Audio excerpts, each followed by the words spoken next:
ہے وہ ہے وسیم خان، اقرا اسلامک ماڈل اسکول سے۔ وسیم خان، آپ کی بھرپور تالیوں میں۔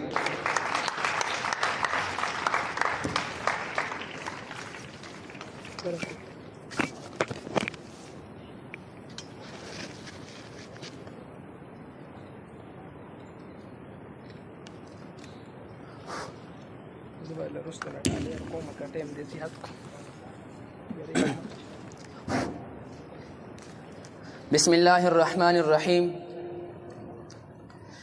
ابتدا ہے اس رب قادر و مطلق ذات کے نام سے جو ہمیں ہماری شہرک سے بھی زیادہ قریب ہے۔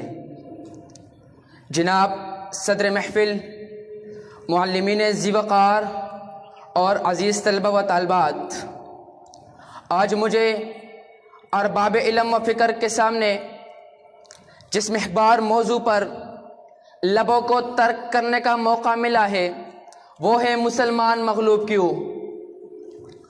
آتی ہے دم صبح صدا بری سے، آتی ہے دم صبح صدا عرش بری سے، کویا گیا کس طرح تیرا جوہر ادراک، اب تک ہے روا گرچ لہو تیری رگوں میں، اب تک ہے روا گرچ لہو تیری رگوں میں، نہ گرمی افکار نہ اندیشے بے باک۔ صدران محفل، مسلمانوں کی عظمت رفتہ اور غالبیت سے کون واقف نہیں؟ ایک وقت تھا کہ دنیا میں نصف سے زیادہ آبادی پر مسلمانوں کی حکومت اور غلبہ تھی۔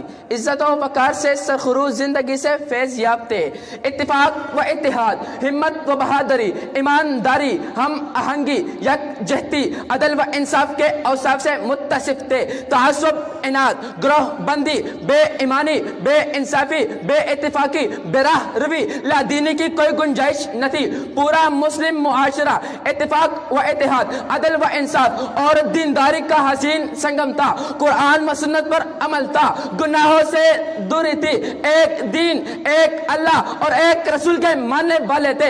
جناب صدر، یہی وجہ ہے کہ دنیا کی کوئی بھی طاقت مسلمان کا مقابلہ نہ کر سکتی تھی۔ اگر ہم تاریخ کے اوراق کو اٹھا کر دیکھیں کہ غزوہ بدر میں بے سر و سامانی میں 313 نے 1000 کا مقابلہ کیا، غزوہ خندق میں 3000 نے 10,000 کا مقابلہ کیا، خیبر میں 1400 نے خیبر کے قلعے کو اکھاڑ پھینکا، کیسر و کسریٰ روم و ایران کی حکومتوں کو تس نس کر دیا۔